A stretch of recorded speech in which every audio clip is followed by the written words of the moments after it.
Saya nih udah kooperatif Kak. Saya hanya mempertanyakan kalimat Allah itu dihapus saja. Karena kalau Anda nanti mempertegas bahwa Tuhan Yesus adalah perkasa, sebenarnya saya bisa ini mematahkan argumen Anda dan membunuh karakter Anda di sini, tapi saya nggak mau. Kita salam toleransi aja. Begini Kak. Shalom, salam damai sejahtera bagi kita semuanya. Apa kabar saudara-saudaraku yang diberkati oleh Tuhan? Saya berdoa saudara-saudara semuanya sehat selalu dan diberkati oleh Tuhan dimanapun saudara berada, bahkan ketika menyaksikan video ini. Kiranya pemeliharaan Tuhan melimpah dan apapun yang saudara butuhkan, semuanya telah tersedia dan Tuhan menyediakan. Oh, buka kamera aman, boleh. Gokil ini. Buka kamera, siap. Ganteng kan gue? Iya, ganteng Pak. Lu mau login sekarang apa gue mau nanya dulu nih?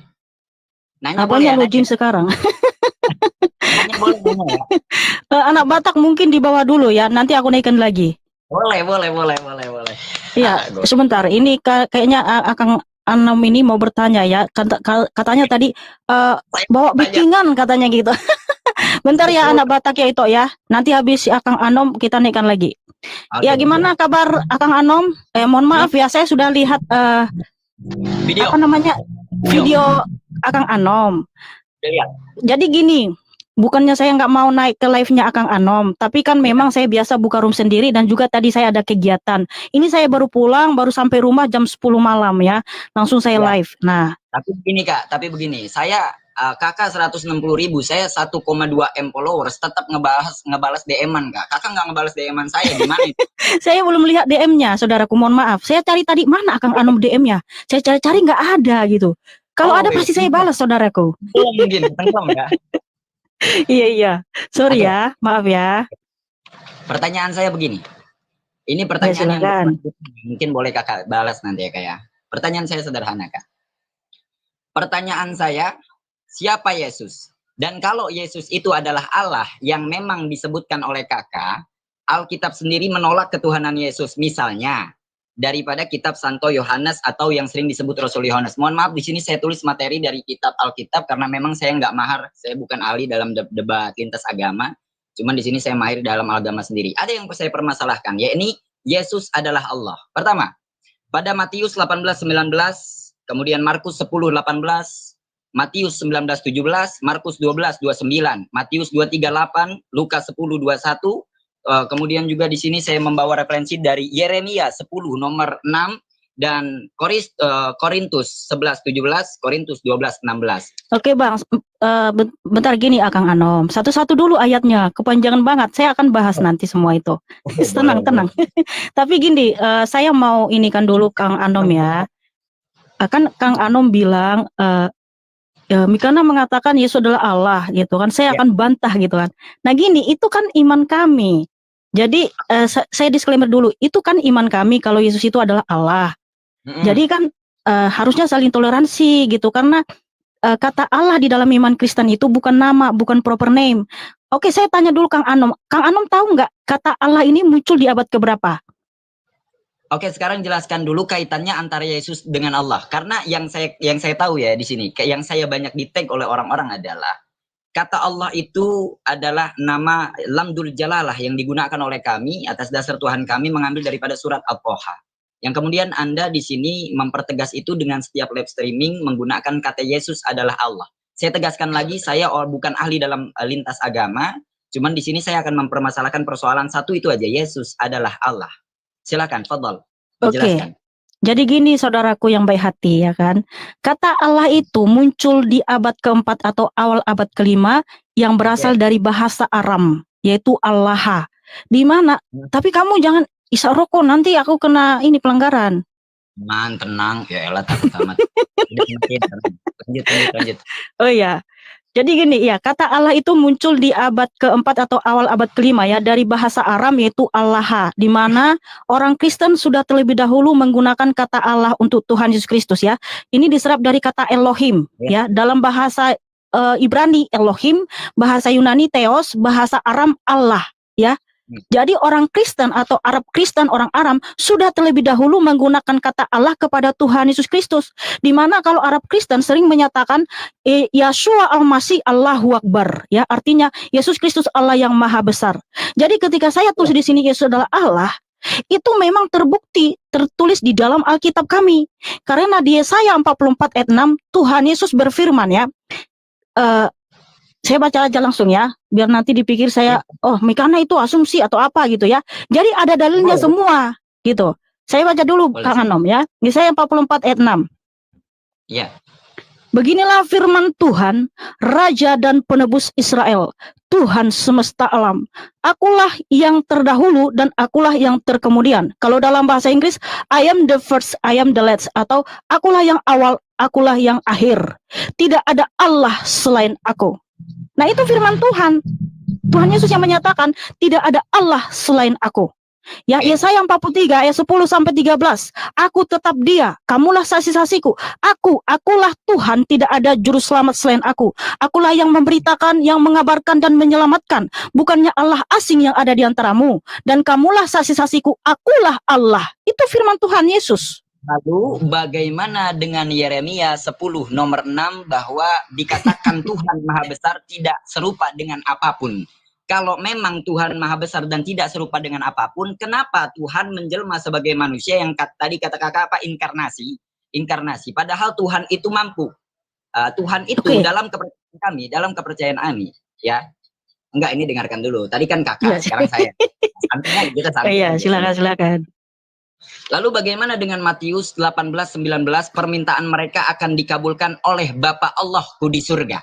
Bang, Kang Anom satu-satu dulu, Yeremia tadi dulu kita bahas, ya kan? Ya, Yeremia berapa tadi? Yeremia 10 nomor 6. Yeremia 10 ayat 6 ya.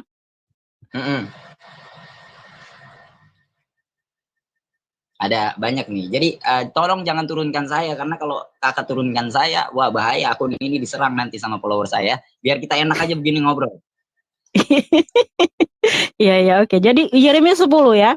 Tidak ada yang sama seperti Engkau ya Tuhan. Engkau besar dan namamu besar oleh keperkasaan. Ya, haleluya, betul. Tidak ada yang setara dengan Tuhan Yesus Kristus. Tidak ada yang sebanding dengan Tuhan Yesus. Betul sekali saudaraku. Makanya ketika dia datang menjadi manusia, ada yang sama seperti dia. Sedangkan manusia semua sudah berdosa, manusia sudah hina, manusia sudah mati, bahkan mati nggak bisa bangkit sendiri. Tetapi Yesus Kristus ketika datang ke dunia menjadi manusia, dia manusia suci, tidak pernah melakukan kesalahan. Dia membangkitkan Lazarus yang mati membusuk. Dia membangkitkan anak Yairus dengan mudah, hanya berkata, anakku bangun, langsung bangun. Kalau ketuhanannya diakui karena dia membangkitkan makhluk hidup, saya punya wali kutub namanya Syekh Abdul Qadir Al-Jailani pun menghidupkan orang yang mati. Ya, kalau memang diakui dia Tuhan karena dia tidak punya bapa. Syekh Abdul Qadir Al-Jailani. Itu kan saya nggak tahu. Yang jelas ini di sini karena hanya Tuhan itu pemilik kehidupan. Itu berdasarkan fakta sejarah dan banyak saksinya. Ya udah beginilah, yang Anda tahu aja. Kalau memang dikaitkan dengan bahwa nah, di sini kan Tuhan Yesus yang berfirman. Bentar dulu Akang Anom. Yeremia 10 ayat 6 itu Tuhan, firman Tuhan. Karena Kejadian sampai Wahyu itu firman Tuhan Yesus. Oke. Weh, suara. Weh, waduh, suara anak mana yuk. Waduh, ini apaan tuh? Sekejap. Oke. Pakai efek mau eksotik atau gimana? Nah, kalau memang halo tes bentar. Tadi mati ini apa? Mikrofonku. Ya. Jadi memang ini betul tidak ada yang setara dengan Tuhan Yesus Kristus. Karena dia suci, mulia, agung. Manusia saja sudah berdosa, mati nggak bisa bangkit sendiri. Kalau Tuhan Yesus mati lalu dia bangkit sendiri karena dia pemilik. Saya nih udah kooperatif Kak. Saya hanya mempertanyakan kalimat Allah itu dihapus saja. Karena kalau Anda nanti mempertegas bahwa Tuhan Yesus adalah perkasa, sebenarnya saya bisa ini mematahkan argumen Anda dan membunuh karakter Anda di sini, tapi saya nggak mau. Kita salam toleransi aja. Begini Kak. Woi, kenapa? Ada apa? Astagfirullahaladzim. Sebentar dulu ya. Aduh, mati lagi. Sekejap. Ayah, ilah ini mana batu gua 12% lagi. Kacau ini. Hari kita baterainya udah mau habis ya? Enggak, aman. Kita masih banyak HP Kak. Nanti kita masuk lagi pakai HP yang lain. Dinaikkan, kita sharing aja. Katanya baterainya habis. Ini kenapa mati-mati ya Kang Anom, naik mikrofonku mati-mati. Ya itu saya hijib bahar bukulah. Aduh, haleluya. Dalam nama Tuhan Yesus lancar. Oke, Kang Anom. Ya, terus Matius berapa lagi tadi? Silakan. Oke, sekarang begini. Itu masih menyambung pembicaraan kita tadi. Kalau memang dituhankannya Yesus itu karena memang perkasa menghidupkan orang yang mati, di kepercayaan kami ada seorang nabi. Jadi begini Kak, saya sebutkan nabi baru wali. Wali yumin auliyaillah, kekasih Allah, atas dasar ibadahnya, taqarrubnya dekat dengan Allah. Itu dulu ada yang pernah menghidupkan orang mati, namanya Syekh Abdul Qadir Al-Jailani. Nah, ya, kita nggak lihat itu Bang, karena Tuhan Yesus membangkitkan orang mati banyak saksinya. Dan Tuhan Yesus membangkitkan orang mati, kuasanya itu berasal dari dirinya sendiri. Oh, sama saya buka kuasanya berasal dari dirinya sendiri. Dari dirinya sendiri. Dari dirinya sendiri. Mau aku nggak percaya. Nggak percaya. Juga nggak percaya. Nggak percaya saya. Saya punya bukti yang otentik. Buktinya?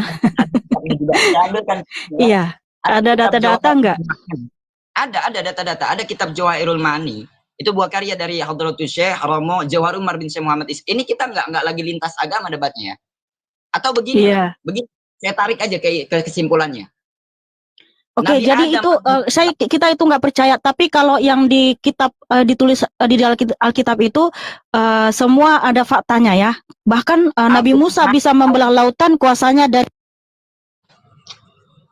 Kenapa lagi suara lu? Alkitab mana? Apakah Alkitab karangan manusia juga? Santo Yohanes. Astagfirullah. Sebentar. Ya. Jadi kakak nggak percaya? Kakak nggak percaya? Dengan catatan apa kakak tidak percaya? Halo, tes. Tar. Ya tes. Kakak nggak percaya? Ya, jadi sebentar ya. Saya kasih tahu sama Kang Anom. Ya, kasih tahu saya, pintarkan saya. Iya, jadi Tuhan Yesus Kristus adalah Allah yang Maha Kuasa, bahwa Dialah yang memberikan kuasa kepada Nabi Musa. Makanya Nabi Musa bisa membelah lautan, itu kuasanya dari Tuhan Yesus. Nabi Elia bisa membangkitkan orang mati di anak janda di Sarfat, itu kuasanya dari Tuhan Yesus Kristus.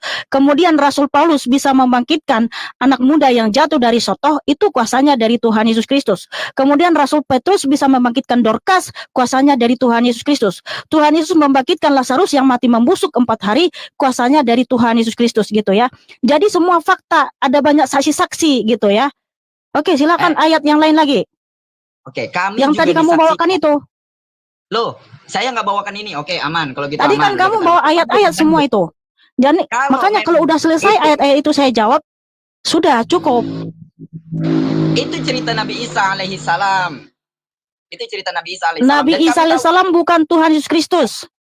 Oke, kalau Nabi Isa alaihissalam bukan Tuhan Yesus Kristus, dan Yesus Kristus yang memberi mukjizat kepada Nabi Allah Musa alaihissalam, hidupnya lebih dulu Nabi Musa daripada Yesus. Tuhan Yesus berfirman di Yohanes 8 ayat 58, sebelum Abraham jadi aku sudah ada. Artinya Yesus Kristuslah yang membentuk Nabi Musa sejak dalam kandungan. Ya, Yesaya 44 ayat 24, Tuhan Yesus berfirman, akulah yang membentuk manusia sejak dalam kandungan, akulah yang menciptakan bumi dan menghamparkan bumi dengan seorang diri gitu. Jadi Tuhan Yesuslah yang menciptakan segala sesuatu. Itu di mana? Referensinya di mana itu? Ini Yesaya 44. Nih, saya baca ya. Yesaya 44 ayat 24. Oke. Ya, lanjut. Beginilah firman Tuhan penebusmu. Ya, jadi penebus itu siapa? Tuhan Yesus, ya, yang membentuk engkau sejak dari kandungan. Akulah Tuhan yang menjadikan segala sesuatu, yang seorang diri membentangkan langit dan yang menghamparkan bumi. Jadi Tuhan Yesuslah yang membentuk manusia sejak dalam kandungan. Makanya Tuhan menyatakan, aku mengenal engkau sejak dalam kandungan ibumu. Jadi Dialah yang menciptakan bumi ini seorang diri, tidak ada yang mendampingi Dia. Karena Dialah Tuhan Allah itu satu-satunya yang benar. Saya katakan kepada kakak, apakah Anda percaya dengan Markus, Matius, Yohanes, Lukas? Percaya? Dari Kejadian sampai Wahyu saya percaya, saudaraku. Oke, ya udah. Kalau begitu tolong dibuka sekarang juga Markus 12:29. Markus 12 ayat 29, hukum yang terutama adalah Shema Israel Adonai Elohenu Adonai Echad. di mana Adonai itu adalah Tuhan Yesus. Jadi kamu harus baca ayat sebelumnya. Di ayat sebelumnya di situ ahli-ahli Taurat bertanya, "Guru, hukum mana yang terutama?" Terus Tuhan Yesus menjawab, karena memang hukum yang terutama di dalam bangsa Israel itu di Ulangan 6 ayat 4, di mana Nabi Musa menuliskan, "Sema Israel, Adonai Elohenu, Adonai Echad." Dalam bahasa aslinya ya, dengarlah hai orang Israel, Yahweh itu Elohim kita, Yahweh itu Echad. Yahweh itu siapa? Tuhan Yesus Kristus. Makanya Tuhan Yesus adalah Allah yang Esa. Yudas 1 ayat 25. Allah yang Esa, juru selamat kita, Tuhan kita Yesus Kristus. Segala kuasa, kebenaran, kemuliaan, kehormatan hanya bagi Dia. Haleluya. Itu firman Tuhan Yesus, bahwa Dia adalah Allah yang Esa. Jadi Yahweh itu adalah Tuhan Yesus Kristus itu sendiri, saudaraku. Karena Kejadian sampai Wahyu itu firman Tuhan Yesus, ya. Jadi para nabi mendengarkan suara Tuhan Yesus. Kakak buka sekarang di map, di Google aja, di Google. Buka aja, nggak usah baca. Markus 12:29. Buka sekarang di Google. Iya, saya ingat di situ apa yang tertulis. Hukum yang terutama adalah Sema Israel, Adonai Elohenu, Adonai Echad. Itu hukum yang terutama di Markus 12:29. Saya bacakan. Markus 12:29, hukum yang terutama ialah dengarlah hai orang Israel, Tuhan Allah kita, Tuhan itu Esa. Esa itu maknanya tunggal, satu, tiada dua, tiada tiga. Menyangkut pada Yeremia 10 nomor 6, Tuhan Maha Besar, tidak serupa dengan apapun. Mukhalafatul hawadis kalau kata kami. Maka kalau Tuhan dinisbatkan pada manusia tidak bisa. Sekarang begini. Bentar, dengar dulu, bentar.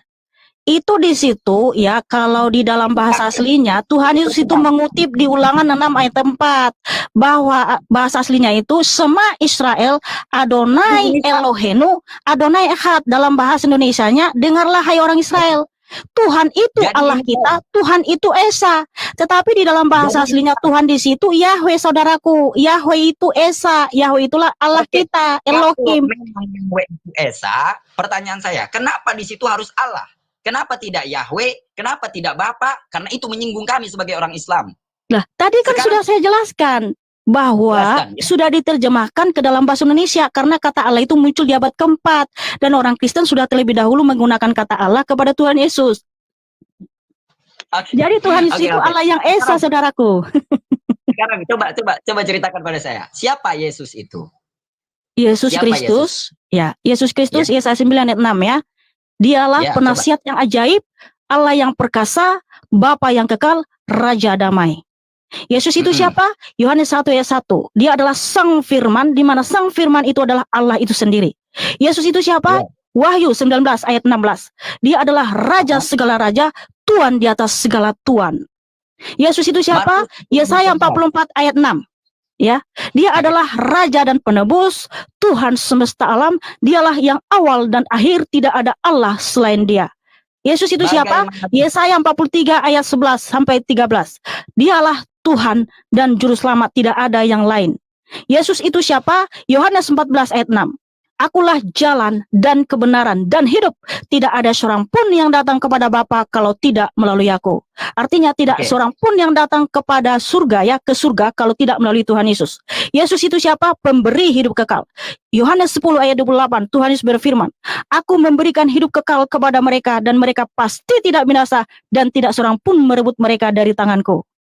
Jadi Dialah yang awal dan akhir. Tidak ada Allah selain Dia, saudaraku. Tidak awal dan akhir. Ya, Dia yang awal dan akhir. Masya Allah, luar biasa. Ya memang luar biasa. Tuhan Yesus kan, tepuk tangan dulu untuk Tuhan Yesus. Haleluya. Haleluya. Itu banyak ayat-ayatnya. Saya kasih tahu sama kamu ya. Di Wahyu 1 ayat 17 sampai 18 Tuhan Yesus berfirman, Jangan takut, akulah yang awal dan akhir. Lihatlah, aku telah mati dan hidup kembali kekal abadi selama-lamanya. Dan aku memegang kunci kerajaan maut. Wahyu 1 ayat 8. Akulah Alfa dan Omega, yang awal dan akhir, yang ada dan yang akan datang, dan yang maha kuasa. Wahyu 22 ayat 13. Tuhan Yesus berfirman, Akulah yang awal dan akhir, Alfa dan Omega. Kemudian Wahyu 22 ayat 16, Tuhan Yesus berfirman, Aku Yesus telah mengutus malaikatku. Kemudian Tuhan juga yang mengutus nabi-nabi. Matius 23 ayat 34, Tuhan Yesus berfirman, aku telah mengutus nabi-nabi, para ahli kitab dan orang-orang bijaksana. Jadi Tuhan Yesuslah yang mengutus nabi-nabi, Tuhan Yesuslah yang mengutus malaikat. Karena apa? Karena dialah yang menciptakan malaikat, dialah pemilik kehidupan, dialah yang mempunyai kerajaan surga. Bahkan dia yang datang di hari kiamat untuk menghakimi semua bangsa. Nanti dalilnya di Matius 25 dan Wahyu 19 ayat 11 sampai 16. Itulah Tuhan Yesus, saudaraku. Oke, baik. Saya buat 3 dalil aja. Pertama, saya kira udah cukup dulu ya, karena saya sudah panjang lebar dong menjelaskan siapa Tuhan Yesus. Saya belum Terima kasih Bang Henry, Tuhan Yesus memberkati. Saya belum nemuin titik terang. Pertama, ini terakhir lah. Boleh Anda bahas. Itu udah panjang lebar loh Kang Anom. Saya jelaskan siapa Tuhan Yesus, kamu tanyakan. Saya hafal lagi ayat-ayatnya loh. Belum lagi dari, kalau saya tunjukin lagi dari Kejadian sampai Wahyu siapa Tuhan Yesus. Ya. Di sini saya nggak ada maksud untuk debat. Saya hanya diskusi. Dengarkan ini, karena saya sudah awal dari pembicaraan saya di awal tadi. Kalau memang Tuhan Yesus itu mampu untuk menghidupi, mematikan, membuat kekal, kenapa dia harus inkarnasi pada diri seseorang? Lalu bagaimana jika hari ini ada orang yang mengaku bahwa diinkarnasikan juga oleh Yesus? Itu yang pertama. Dengan alasan dan catatan seperti yang Bang Batak tadi bilang bahwa malaikat ditolak oleh manusia. Dan saya mengutip dari Lukas 9:20. Ini saya belum bawa satupun dalil dari agama saya tentang Allah, tentang lafaz Allah yang kami permasalahkan, di sana ya. Kenapa dia bertanya pada muridnya, menurut kamu siapakah aku ini? Lukas 9:20. Menurut kamu siapakah aku ini? Apakah ada Tuhan yang meragukan, yang menimbulkan syak, keraguan dalam dirinya tentang ketuhanannya dirinya sendiri? Oke. Silakan, Lukas 20. Oke, saudaraku, makasih. Bentar. Iya.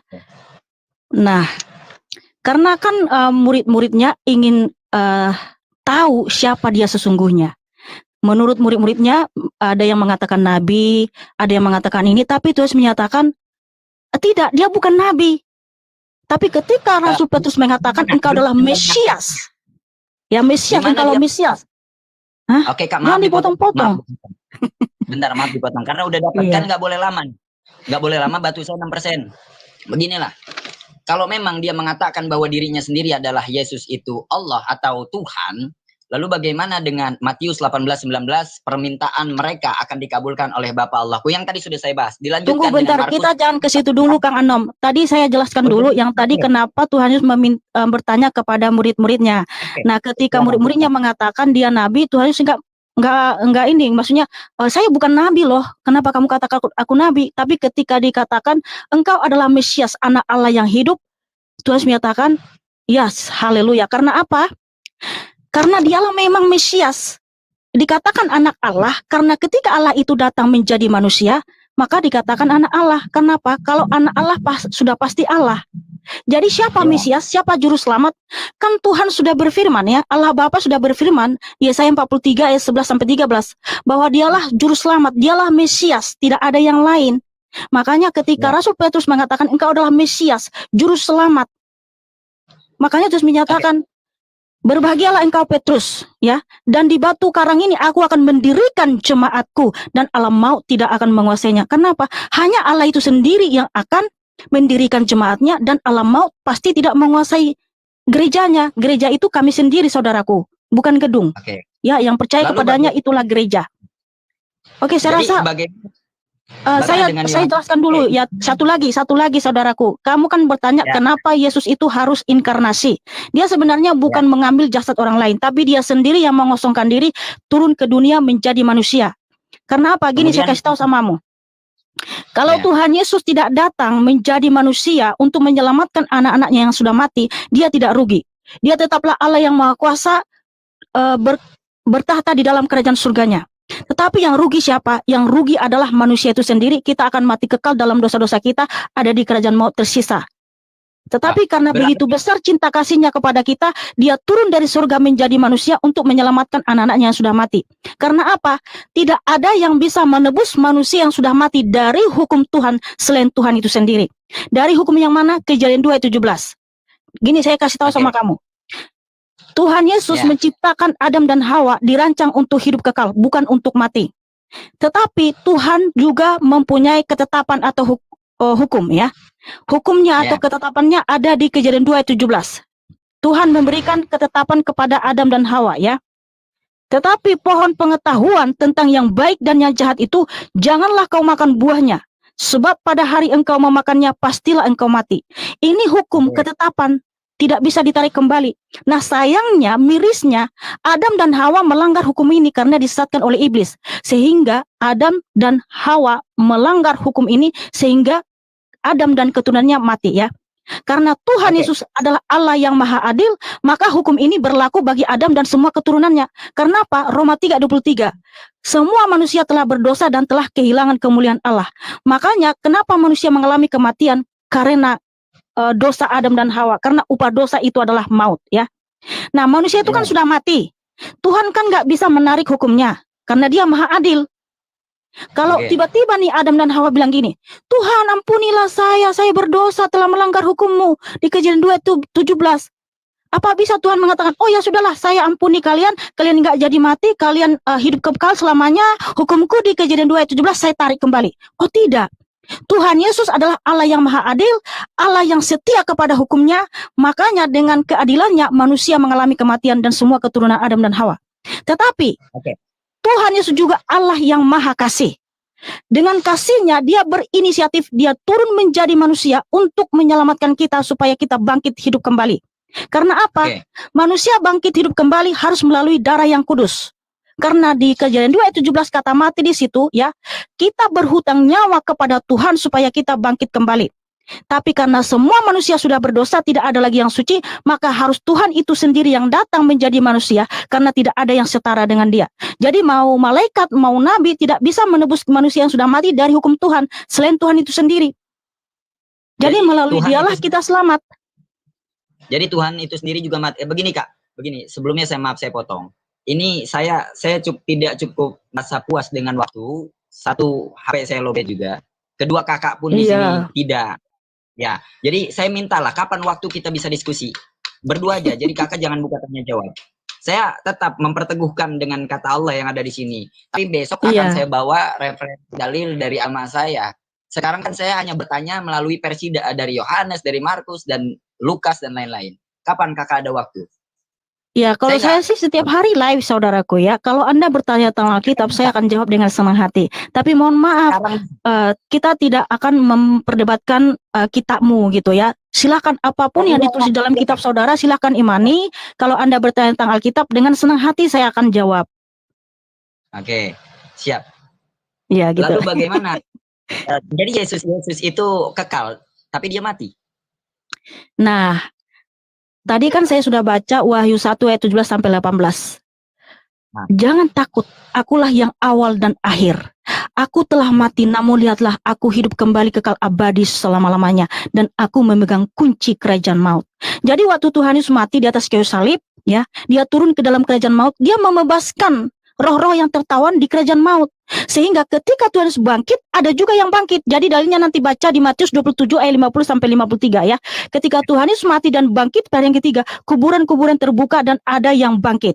Karena apa? Tuhan sudah memberikan pengampunan. Tuhan Yesus telah membebaskan manusia atau roh manusia yang tersisa di kerajaan maut. Nah makanya Tuhan Yesus menyatakan di Yohanes 11 ayat 25, akulah kebangkitan dan hidup, barang siapa percaya kepadaku, ia tetap hidup sekalipun ia mati. Karena apa? Orang yang mati di dalam Kristus, roh dan jiwanya langsung ke Firdaus, langsung ke surga, bukan ke kerajaan maut lagi. Tetapi di luar Kristus, kalau mati, dia langsung ke kerajaan maut. Dia di sana tersiksa, nanti juga akan dibangkitkan di hari zaman, lalu dicampakkan ke dalam neraka, itulah kematian yang kedua. Kalau memang dia Tuhan dan dia bisa berdiri dengan dirinya sendiri, kenapa pada saat disalib dia tidak membela diri? Sedangkan ada kata perkasa dalam ayat-ayat yang tadi disebutkan dan memang saya juga sudah membaca itu. Oke, satu lagi ini ya. Dengan catatan untuk menunjukkan kelemahan dirinya sebagai Tuhan atau apa? Karena saya juga sebenarnya ada referensi yang belum sempat saya jelasin. Terima kasih Bang Henry, terus memberkati. Yuk, silakan. Saudaraku Akang Anom, pertanyaanmu itu sama dengan apa yang dikatakan oleh ahli-ahli Farisi, ya orang-orang Farisi dan ahli Taurat yang mengolok-olok Tuhan Yesus. Ini dalilnya ya, di Matius 27 ayat 40. Saya nggak mengolok-olok. Ini terlahir dari kebodohan saya tentang Kristus. Saya nggak bilang kamu mengolok-olok. Maksud aku Farisi itu yang mengolok-olok Tuhan Yesus dengan mengatakan seperti ini, ya. Matius 27 ayat 40. Mereka berkata, Silakan. Hai engkau yang mau merubuhkan bait suci dan mau membangunnya kembali dalam 3 hari. Selamatkanlah dirimu. Jika engkau anak Allah, turunlah dari salib itu. Ya. Kemudian juga Lukas 23 ayat 37. Dan berkata, jika engkau adalah raja orang Yahudi, selamatkanlah dirimu. Ya. Kemudian di Lukas 23 39, mereka berkata seperti itu. Selamatkanlah dirimu dari salib itu. Baiklah kau turun dari salib itu supaya kami percaya bahwa engkau Mesias, kata mereka. Tapi apa perkataan manusia? Perkataan manusia bukan rancangan Tuhan. Karena bukan manusia yang ngatur Tuhan. Tuhan Yesus bisa saja turun dari salib itu. Bahkan ketika dia pun ditangkap, dia bisa menurunkan bala tentara malaikat di surga untuk menumpas semua yang menangkapnya. Tapi kan bahkan ada perempuan-perempuan Yerusalem menangisi Tuhan Yesus. Ia kasihan sama Tuhan Yesus karena dilihat dia berdarah-darah, disalib, didarah, dicambuk. Tapi apa kata Tuhan Yesus? Tangisilah dirimu dan anak-anakmu. Kenapa? Tuhan Yesus tahu ketika dia mati dia akan bangkit. Jadi kalau Tuhan Yesus ya melakukan apa yang mereka perintahkan, nubuatan di dalam Alkitab Perjanjian Lama nggak tergenapi. Karena memang di nubuatan di Yesaya 53 Mesias memang harus menderita. Karena dia menderita untuk kita. Ya, dia memberikan dirinya sebagai kita. Karena di Yesaya 53 tertulis, saya masuk pakai akun saya. Saya masuk pakai akun saya yang ini, berarti saya mati. Boleh? Boleh. Enggak, cukup dulu untuk hari ini. Kita lain kali nanti sambung lagi. Apa saya mati tuh? Saya masuk lagi pakai akun satu lagi ya. Akun yang ini, tetap akun yang ini. Nggak apa-apa ya? Karena belum jelas. Boleh ya? Iya, jadi gini, saya lanjut sedikit lagi. Jadi kalau Tuhan Yesus turun dari salib itu, manusia nggak akan bangkit. Udah nih. Iya, jadi dia harus mati lalu bangkit lagi gitu. Makasih semuanya ya, terus memberti. Iya, demikianlah video yang Pastor Daud bisa sampaikan di tengah-tengah saudara. Kiranya video ini boleh menjadi berkat. Baik saudara-saudara yang diberkati oleh Tuhan, sampai jumpa di video berikutnya. Tuhan Yesus memberkati. Shalom.